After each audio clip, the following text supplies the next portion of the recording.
All right, good afternoon. It is 12 o'clock. You are participating in Fresno County Department of Behavioral Health's Mental Health Services Act Annual Update Community Planning Process Virtual Edition. We started experimenting with a virtual edition a couple years back, pre-pandemic actually, and we're able to utilize it through the pandemic to afford our stakeholders an additional opportunity to participate in the community planning process. So if people were not able to make it to one of the in-person meetings, there's a chance that you can hopefully during your lunch hour be able to watch, participate, ask questions if you have. But this also allows us to record the information and that it'll be available on YouTube so that people can watch it later on or at their own convenience. And obviously submit questions, which I'll provide you information with that at the end, but also during the public comment period. So with that said, my name is Maud Barami. I'm a division manager here at the Fresno County Department of Behavioral Health, and I will be going through our community planning process virtual edition today. I got the clicker in my hand, so you guys are going to see me doing that. We always do a level setting, a bit of a training for the audience. It's the same presentation if you've been with us over the past couple of years, at least the initial parts. What is behavioral health? What is the Mental Health Services Act? What is the community planning process? And then we dive into any kind of updates. This one will be a little different than maybe before in that other plans we're also doing more dialogue and engagement and soliciting ideas based on some of the changes that we do have coming with the Behavioral Services Act, which I'll touch on later. It's kind of limited some of our planning options until we really know what the landscape will look like, but I will get into that shortly. So real quickly, the Department of Behavioral Health, and you can hopefully see on the slide on your screen, we're a county department tasked with providing the behavioral health services for Fresno County. So behavioral health services are the mental health and substance abuse services. We also provide prevention, education, and training. Our population that we serve for the mental health services and the substance use services are focused on individuals that are Medi-Cal eligible or uninsurable. Children, we basically serve children all the way through adults, but the county is tasked with providing mental health services to a very specific population, which is Medi-Cal eligible or uninsurable, and who also have what we call a severe mental illness. So severe mental illness is not just a diagnosis, but that diagnosis and the mental health challenges are basically impeding a person from being able to carry out normal functions that they would, and is impairing with their daily life functions.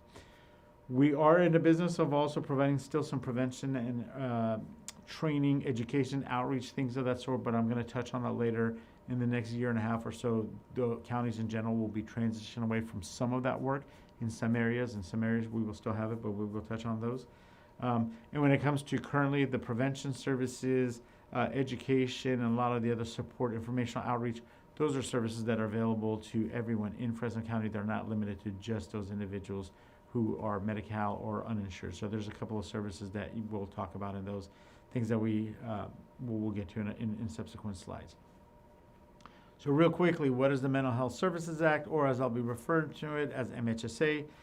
It was a ballot initiative, a proposition that was proposed and voted on by voters back in 2024, it's almost 21 years ago.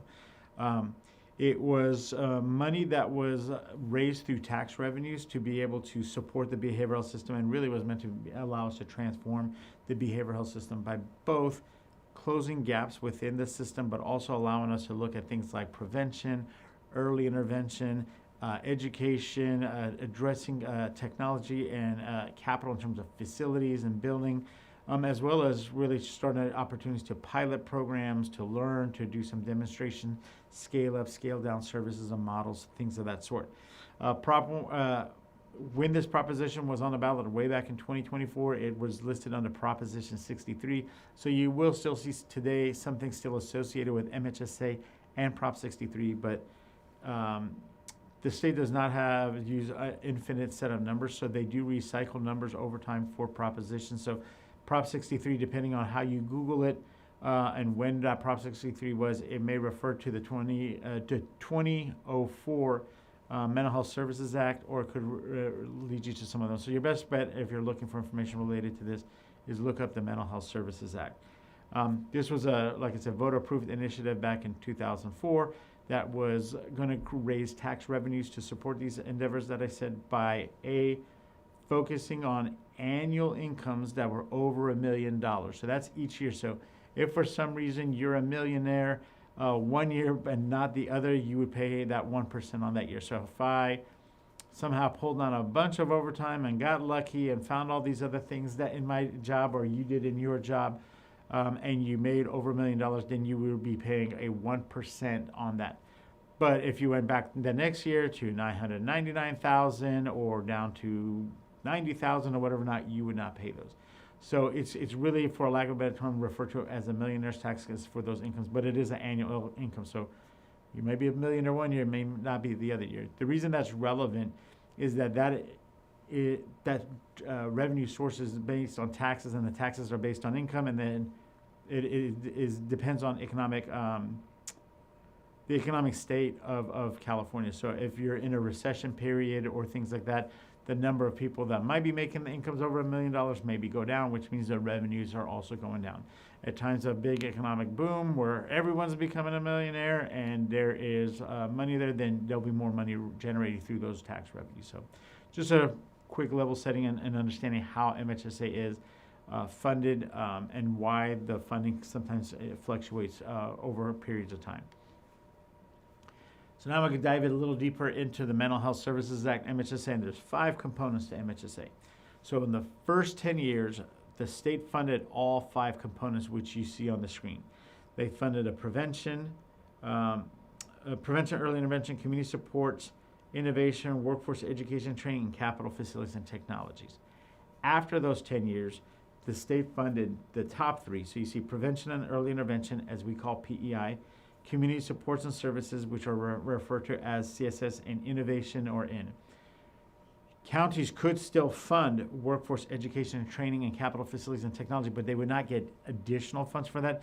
They would have to take money out of those 3 other funding categories and add them into workforce education, training, or capital facilities technology, or both. So, and that also counties would do depending on what they had available, right, in terms of revenue. So real quickly, when we say prevention and early intervention, people sometimes kind of use that as like one thing. In the Mental Health Services Act, prevention and early intervention is a category with subsequent sets. So if you'll see, like, so when we say prevention and early intervention is an umbrella. Prevention is its own category. Specifically, what are you trying to prevent? How do you measure if it's been effective in preventing those things?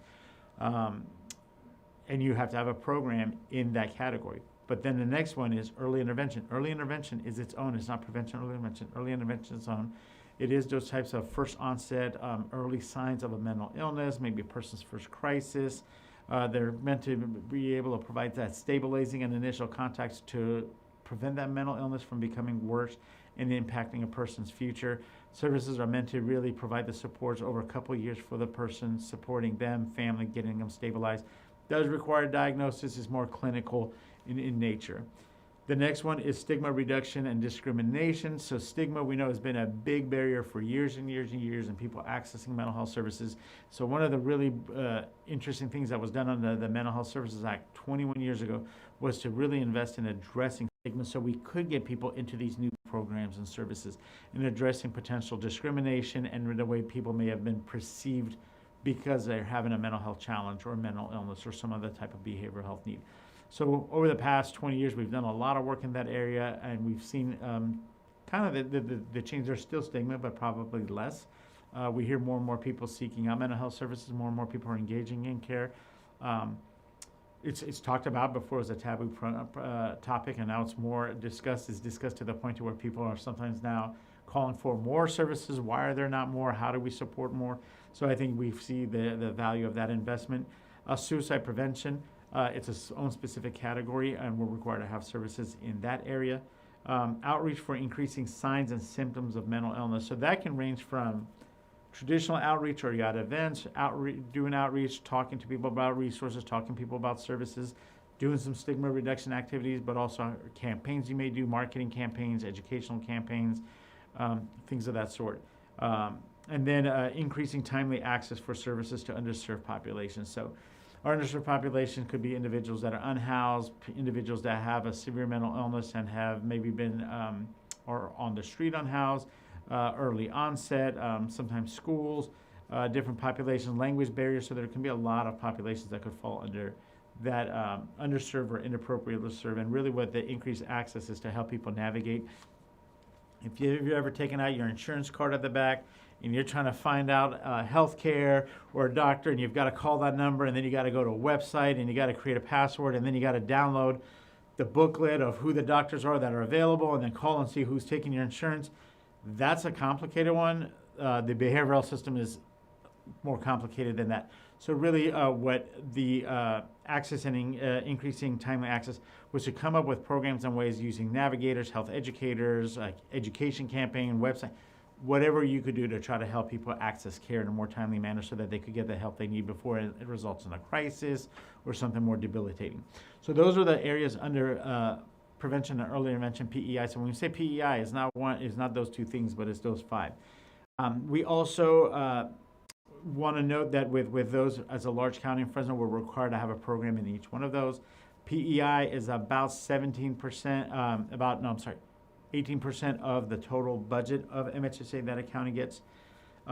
Community supports and services, that's the big one. That is, I got to do my math now. That's, come on, I need my people today and they're not here. That's about 77% if I remember. But it is the bulk of our mental health services dollars, but it's also doing more of the work in what we think of as mental health. So mental health, we didn't really think as much of prevention. We didn't really think about mental health work as stigma reduction, as helping people navigate. The services in the community supports and services, CSS, are more working with individuals with a diagnosis who don't have access to care, helping them provide care. And of those, there's 3 components in there. So the largest one of that is this full service partnerships. They're the highest level care that we have that is not inpatient or residential. It utilizes a team that is working with individuals, and it uses really a philosophy and model of whatever it takes. So medication support, housing support, or job support, case manager, therapist, group, everything that we can bring to bear to help individuals be successful in their recovery and wellness journey, that's done through that FSP level of care. FSP is the bulk of that CSS pot, and that's per regulations. We're supposed to invest in the FSP part. FSPs are in Fresno County are part of a continuum, so we try to work with individuals, get them stabilized, and move them to lower levels of care. FSPs are going to be something we'll be talking about in the future with the Behavioral Services Act, and once we do those, which I'll give you more info on that in a little bit. General systems development, that can be a variety of services and programs that we implement to be able to support individuals with a diagnosed mental health. So some of our collaborative court programs fall under that. Some of our supportive housing components for individuals that are in care could come out of that. So there's a lot of things that we're able to use with your general systems development. And then there's the third part, which is outreach and engagement. This is a little different than the outreach and engagement I was talking about in PEIP as preventative. It's outreach, helping people learn about mental health, what are the resources, things of that sort. The outreach and engagement under community supports and services is really to outreach and engage individuals who have a serious mental illness, who are eligible for the services, and are not involved in care. So it's how do we get them the help that they need so that they can be well again. So that's just a quick summary of those two. And the last one is innovation, which I have a slide specifically on innovation, which I'll go into.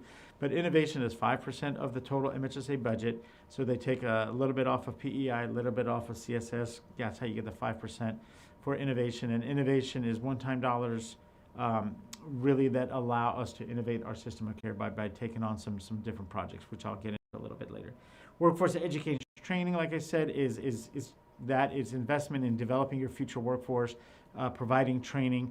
Those things have gone from anything from training to stipends, scholarship programs, loan repayment programs, things like that to address the workforce needs. And in the Central Valley and here in Fresno County, we've been in a mental health shortage area for 20 years, so this predates the pandemic.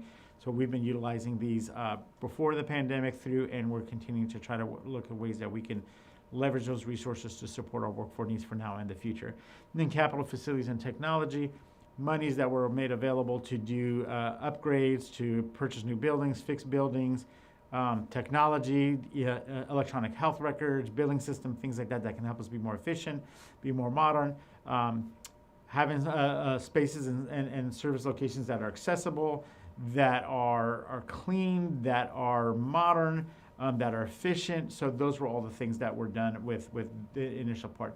And today we're still funding programs in all 5 of those components, but the bulk of our work are in innovation, prevention, early intervention, and community service and support. What is the mental health services plan? So as part of the mental health service, in order to be able to do all those programs I talked about, in order to be able to fund those services that I talked about, you have to have a plan. And so that is called the mental health services plan. That's every 3 years we get together with our community stakeholders and develop a 3-year plan. So the community stakeholders are everyone that is residing in Fresno County and has an interest. So our community planning process has over the years included anywhere from 15 plus community forums that we would do when we're doing a 3-year plan. So we do them at night, we do them on weekends, we do them in different languages, we do them all over Fresno County, rural communities, at schools, at community centers, wherever we're able to really engage the community. We've done some virtual ones. We do surveying, we do key informant interviews, so, we do focus groups. We do a lot of ways that we do that engagement and take that information and put together the plan. You have to have a plan in order to be able to utilize your MHSA dollars. In between those 3 years, we're required to do what is called an annual update. So basically, like what went on the last year, what are you planning to do in the upcoming year? There's not a lot of changes, great. If you're needing to do because things have happened from that year to this year, you're able to utilize that plan to kind of address the updates in there. So that's what this community planning process that we're doing today is part of that annual update. So it's not the 3-year plan, but the annual update. This is going to be actually our last annual update as part of this MHSA 3-year cycle. And it's actually going to be our last annual update as a whole as part of the MHSA. As with Proposition 1, Mental Health Services Act is going to change the Behavioral Services Act, all new components, things that we'll get into shortly. The Mental Health Services Act 3-year plan is a roadmap. What are the programs you're doing? What are the needs? What are you funding? What are you looking to do? So it really helps. It's a blueprint for the work that we're going to do. Once that plan is approved, we have, once a plan is developed with input, we post it for 30-day public comment. We have a public hearing. It goes to our Board of Supervisors for approval, and then it is adopted. And if we need to make any kind of significant change to that plan, we have to then come back to our stakeholders, talk about the update, put it out for 30-day comment, go through that whole process in order to do it. So because of that, we pretty much try to make sure that in these community planning processes, we get as much of the updates relevant, because it is really difficult to then have to come back mid-year to go through this whole process again. And it's also not fair to our stakeholders to have them have to commit additional time to participate in that. And the annual update is done every year, which is what we're doing this one for. All right, real quickly, because so let me do a qualifying statement. We're focused today on the Mental Health Services Act annual update. I'm going to touch real quickly on Prop 1, which is the Behavioral Health Services Act, because that has some relevance in terms of how we're doing our annual update. But we are not starting our Behavioral Services Act 3-year planning until we're done with our Mental Health Services Act annual update. And after that, we'll spend the next few months having informational sessions, educational sessions, community forums, surveys, key informant interviews, and all of those discussions. But right now, we were needing to get this out because and done so that we can focus on that Behavioral Services Act, which has to be implemented in less than a year and a half. So real quickly, Prop 1, also known as the Behavioral Services Act, changes the name of the Mental Health Services Act to the Behavioral Services Act. It was another voter approved initiative that was on the ballot last March, so about a year ago. It passed narrowly. It passed with 0.6%. So it was 50.6% to 49.4%. You'd think I could do math. Obviously, I'm struggling with that right now. A lot of reasons for that. Bottom line is we have this change to MHSA, and it's the first change we've had in about 20 years since the first passage. So other than changing the name, it does change the funding priorities. So if you guys remember from earlier slides, we had the 5 components: prevention, early intervention, community supports and services, innovation, workforce education training, and capital facilities and technology. So it's going to go from those 5 to under BHSA, we're going to have 3 funding categories. So it's going to be a funding category that's going to call FSP, which remember I talked about FSP under CSS. So FSP is going to be one funding bucket, which will be at 35%. There's going to be a funding component called Behavioral Health Services and Support, which will include early intervention programs and everything else, and that's 35% also, so we're at 70 for anyone doing the math. And then the last component is going to be a housing component, which is new, which is going to be 30%, which is really targeting on addressing the housing needs of individuals with substance use, mental health, or co-occurring. So we'll be going into those more in detail as we come to the BHSA community planning. But for right now, don't want to get too far into those because I don't want to take us off course. The reason we're bringing those is up until last Wednesday, we had only received 2 updates to what were the proposed new regulations for the Behavioral Service Act. There's going to be 3 manuals or 3 policy guides. They've only released a draft of 2, and they finalized only 1 last Wednesday. So there hasn't really been a lot of time for us to process that and then figure out what that looks like. We're going to need additional, the second policy guide finalized, and really to just see the third one so we can figure out what exactly BHSA, not the legislation, but the ins and outs, the do's and don'ts, the details are. And so those, as soon as we have those, we'll be coming back to the community. We'll record those, we'll have them in person, but we'll really discuss what behavioral services look like. I say that because of the unknown and really not being able to have the details on how we're going to plan.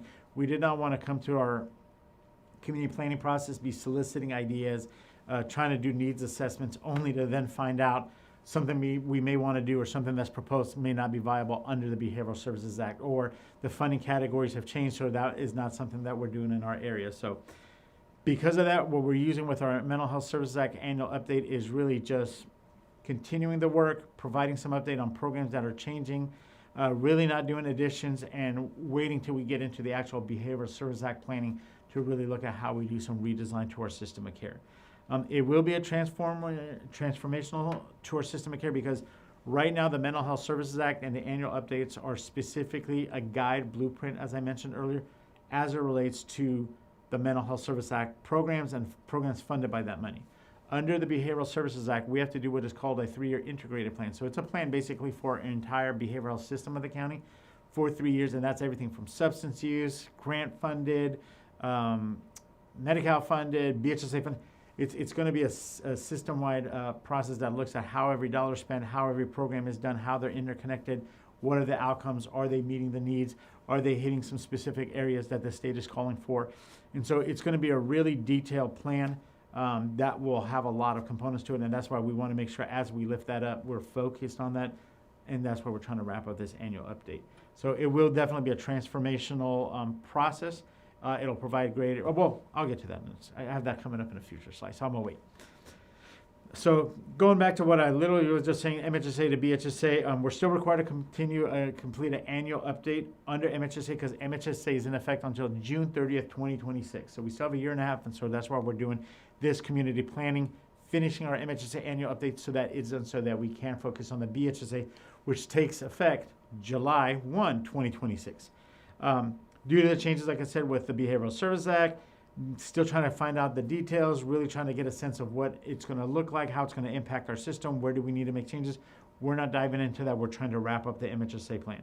I mentioned the rules and regulations. We just got 1 set of those just last week that we finalized, so we've got some idea on 1 section, but there's 2 other parts of the codes, regulations, whatever you want to call it, the policy manual that we need to see and also know it's finalized so that we can do those. If you're interested in those are available online. I don't have the website off the top of my head, but you can review the finalized one, the draft one, and as soon as Manual 3 comes out, the state will have an opportunity for the community to provide public comment to those as well.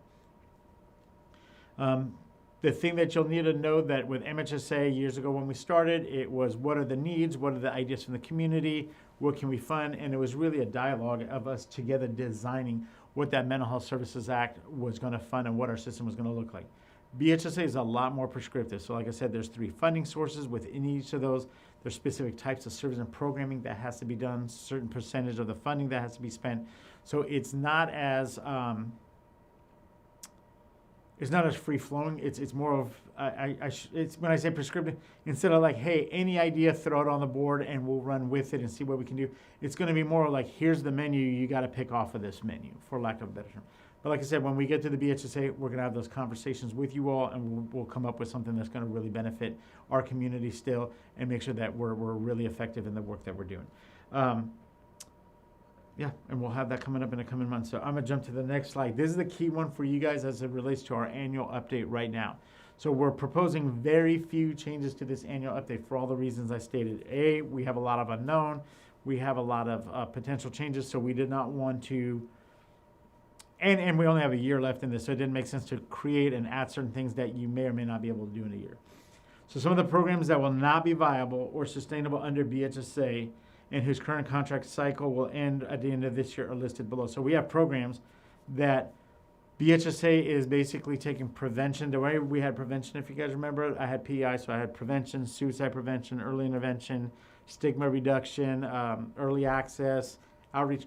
That all changes. So all except for the early intervention is shifting from local counties to the state.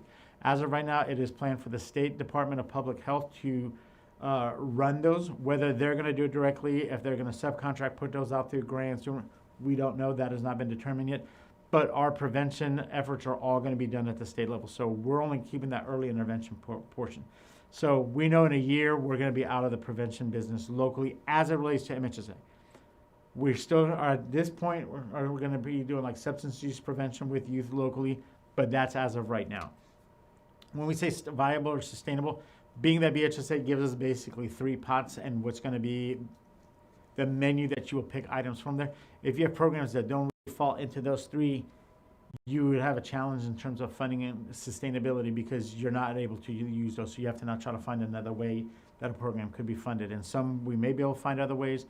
Maybe they can do some more billing. There's other, and some may not be. And so those are things that we're still trying to assess and really find out based on what the BHSA final policies are going to be, and then also having to do analysis of what's viable, what can be funded, what's costing what, things of that sort. And then we also looked at programs where their contract cycle is coming to an end at the end of this fiscal year, so that would be June 30th.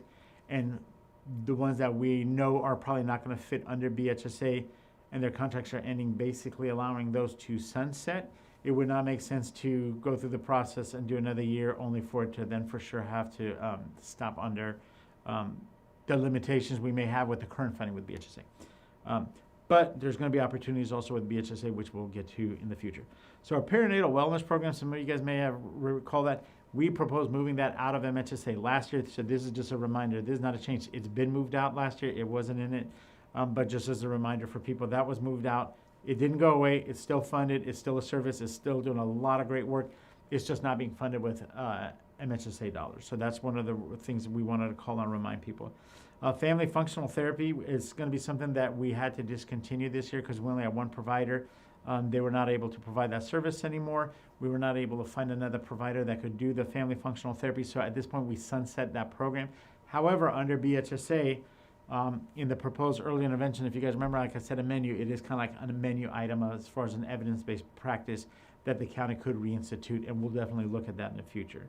A crisis intervention team, this is an update. So if anyone that was at yesterday's, I got to do a little tweak update on that. So the crisis intervention team is going to actually be renamed to Community Behavioral Health Crisis Response.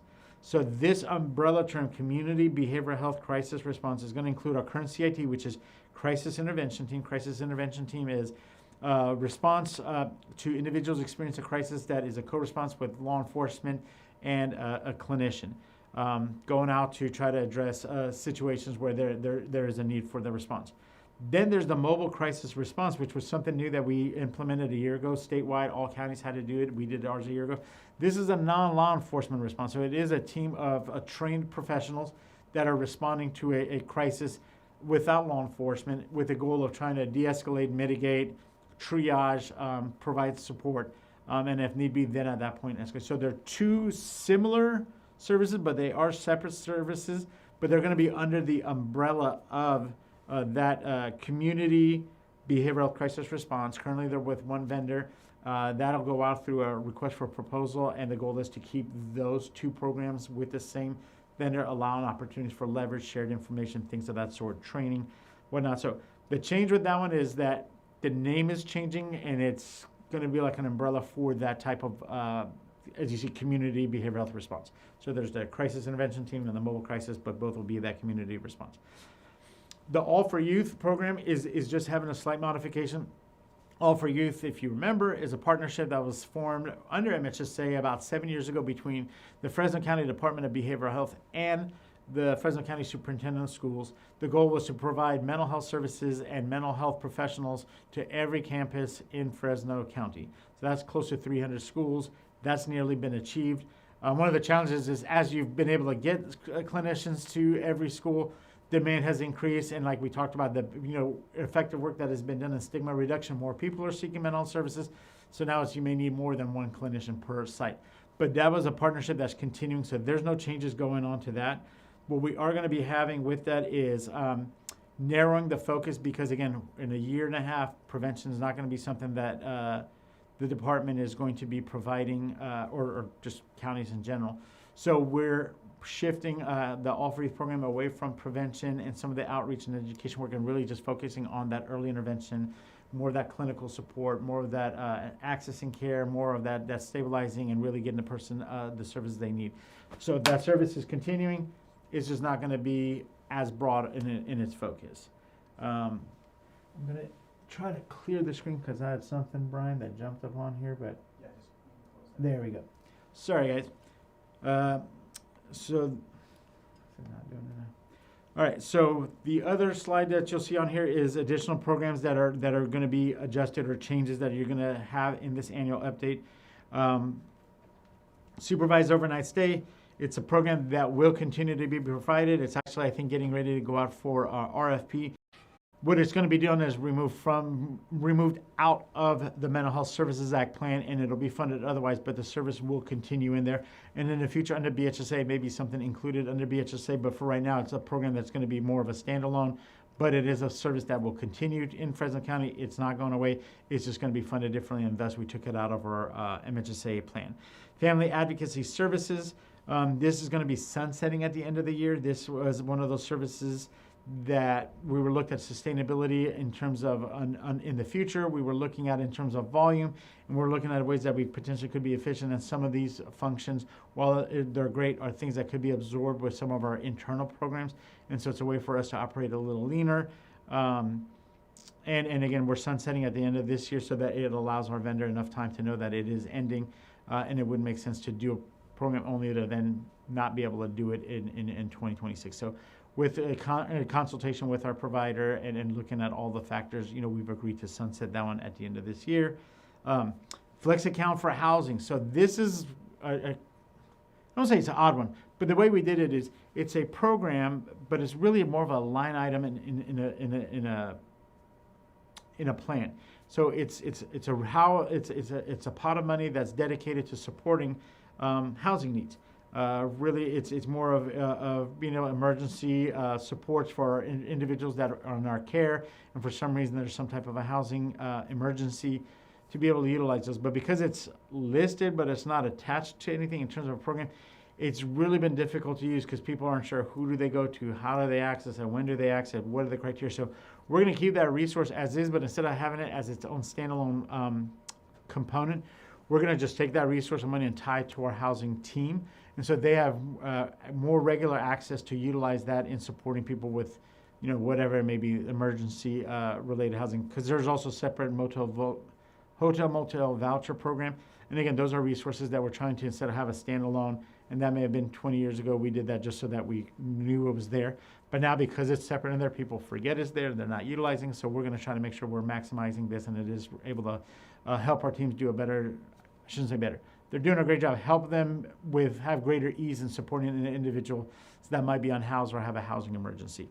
And then last is the Independent Living Association. This was a program that was created maybe about 6-7 years ago. This was a program that was modeled after one that was being done in San Diego with a lot of promises. What it is create an association where you have individuals that maybe own homes or properties, and they're willing out or rent out a room. So it's not a facility, it's not a program, but they have space in their home or property that they can rent out to individuals.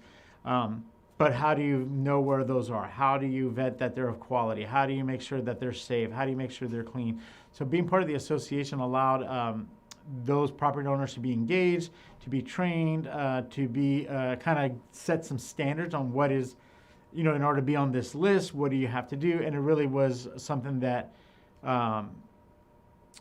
we hope will grow our housing inventory. So this is not going away again per se. We're letting the contract sunset and maintaining that list and trying to reach out to property owners and try to identify possible rooms and spaces for persons served that need housing will continue. It'll be just something that'll be shifted over to our housing team to do, and it's a way to reduce some of the costs. We won't have the association part, which sometimes is a benefit, because then you get that kind of gold seal of approval. Hey, in order to be a part of this association, you've met certain standards. We're not going to be able to do that off the top, but that doesn't mean that we won't be able to revisit that in the future, especially under BHSA, as we have some specific focus on housing.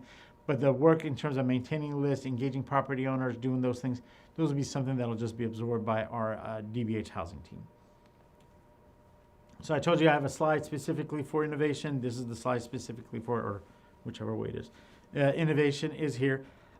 Innovation recap. Innovation is 5% of the total MHSA budget, so it is a small part, and it was a set aside really to look at ways that we could improve our behavioral system.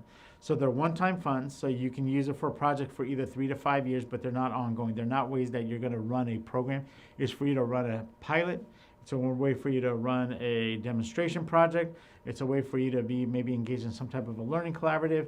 It's a way for you to do research. It's one-time funds. If it proves whatever your project intent is proves to be valuable, viable, something you want to pursue, then you have to look at other ways of pursuing that. So that's where the one-time comes in from. Like I said, 3 to 5 year max. There's a lot of ways that you can do it. We've participated in statewide learning projects. We've done pilots. We have demonstration projects going. We've done research. And in this next slide, I'll actually show you some of the projects we have going on. We develop our own plan with needs, with stakeholder input, with community insight, and then we have to submit it to what was the Mental Health Services Oversight and Accountability Commission for approval.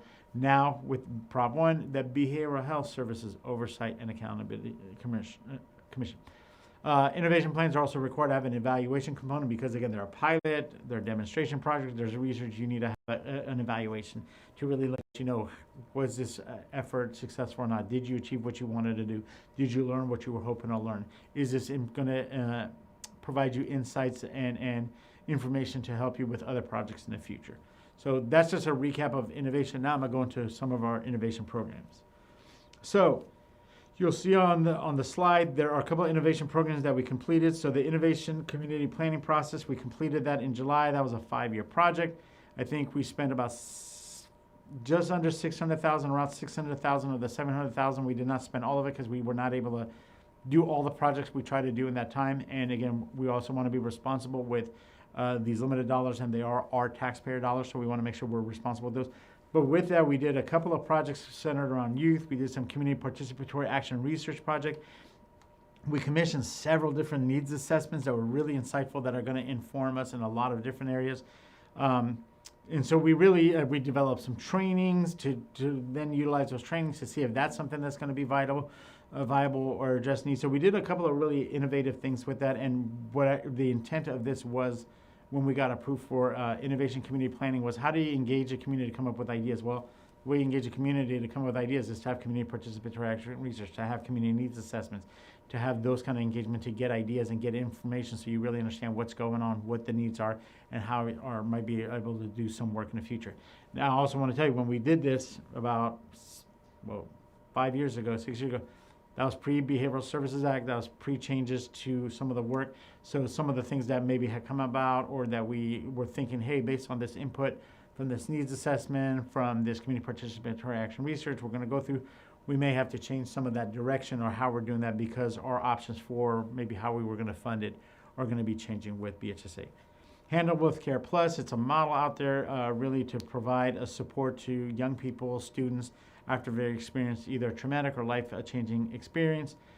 We did this in a partnership with several different organizations, schools, law enforcement, things of that sort. We ran into issues with COVID. We ran into issues with post-COVID of being able to get participation. We ran into changes in terms of how that information was being made available to one of our partners, and delays in getting information, and just not having the volume. And so in the end, we ended up sunsetting that program a little early, because we were just looking at, was it cost effective to operate it at the level it was when it did not have the volume. So we did sunset it, and that was no one's fault. It was just a lot of circumstances. And that is one of the positives of innovation plans, is that you're trying to do something, you're piloting it, you're giving it a shot, you're going to see if it works, and if it doesn't, well, guess what, now you know it doesn't. or you maybe hopefully know what are some of the opportunities in the future. And that's why it says ended June 2024, even though the service part ended in November 2023, is because we still need to do the evaluation. And our evaluation had to change because we didn't have a lot of data to evaluate the effectiveness of the program. Our evaluators really had to go back and try to figure out what were some of the barriers to the program being effective or successful or things of that sort. But there was a curriculum developed in there, a parent cafe, to help inform parents about trauma that's still available, that we have. It's created, it can be reapplied and utilized in other settings possibly. We got a lot of information in terms of how to collaborate, where we can have opportunities for engagement, and then just also ways that we can share that information with anyone else that decides they want to try to do something similar in the future. The follow-up call program, which was specifically tied to our suicide prevention efforts and our 988 Suicide Prevention Lifeline, has come to a conclusion. It's kind of wrapping up. The volume has dropped off. We did get some of the early information. The way we did it, we didn't get all the information that we thought we would get into it. So a couple of reasons that's coming to an end. One, it's a 5-year project and the end date is going to be there, so it is what it is. But it's also looking at, was this a project that was going to really be viable right now? Possibly not. And lastly, prevention efforts were going to be moving from local to the state. So, okay, if you did try to make it work, or you come back and say, hey, you know what, let's do a 2.0, so we can try to see if we can do it. We just wouldn't have the time or the revenues to be able to do that. So at this point, that is another one that's wrapping up. The Lodge, which is a current program, I think is one of the first ones that my team here helped put together. Not Fresno County, but my team here at Fresno County, is going to be coming to an end. We've been running it now for several years. Really robust program, a lot of data in there. But it's coming to an end because it is a one-time funding in 5 years. So we really were looking at two things with the Lodge.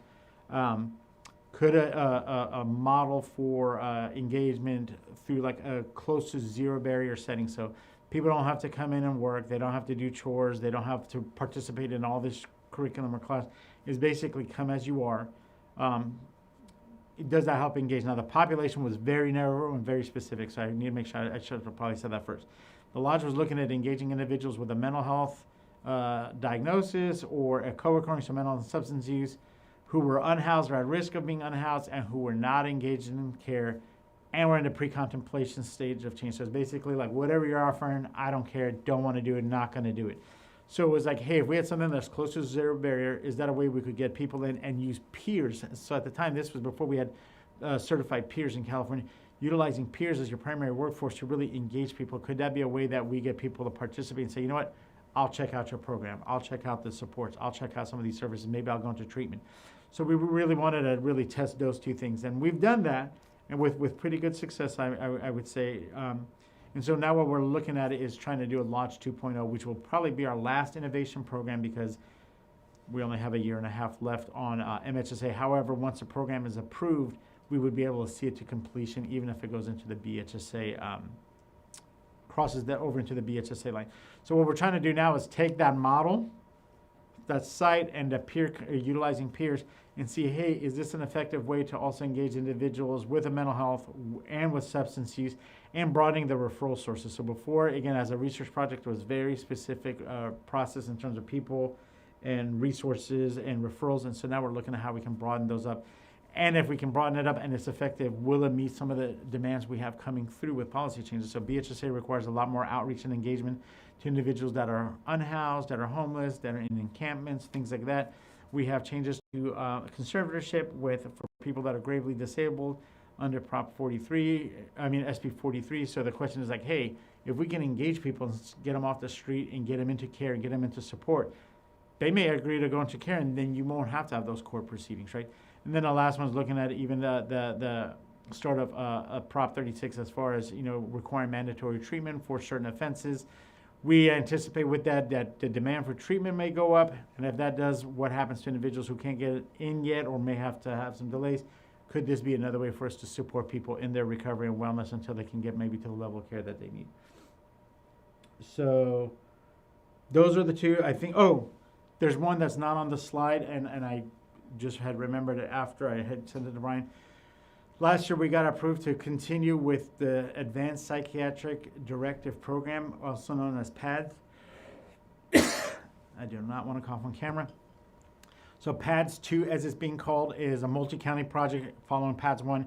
We're continuing with that. We were approved last year. There hasn't been a lot of work this year because all the other counties that were part of PADS 1 were a year behind us, so they're wrapping up.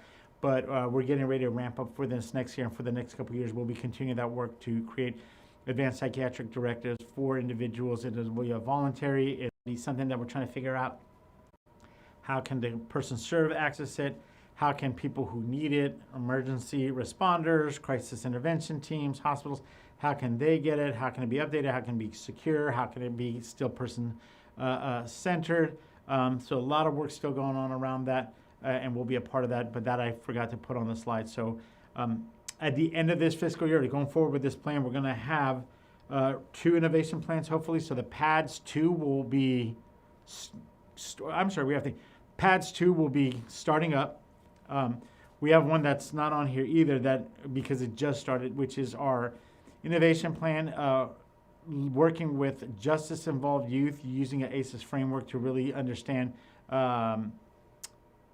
what could have been interventions or opportunities that we could have utilized to maybe keep them from being involved with the justice system. So this is when we're utilizing youth peers, we're utilizing youth, we're utilizing academic and professional researchers, and working with our community partners to really develop that curriculum, to look at it, ACES, to hear from youth directly on like, hey, what do you think would have worked to when you were younger that may have changed your course to keep you out of justice more. So that research project is going, it's in year 1 or 2, and then hopefully we'll get approved before then this year for the Lodge 2.0. And so come July 1, we'll have 3 innovation plans, one that'll be in the 2nd or 3rd year, one that'll be starting, and one that's been approved, but will finally start statewide. So I guess I left 2 out on this slide.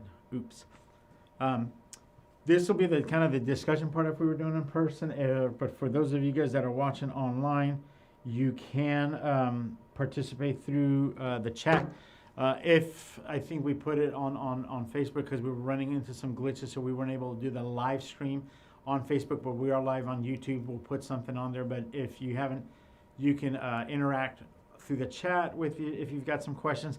And if you don't get to it today, you want to think about it or you want to watch it later, that's totally fine too. I'm going to put information up on the screen when we're done here as far as where you can email us, ask questions, comments, any of those things. And that's just until we finish writing the plan. And once we post the plan, notification will go out. You'll see it on Facebook. You'll see it on the listserv. You'll see it on our website.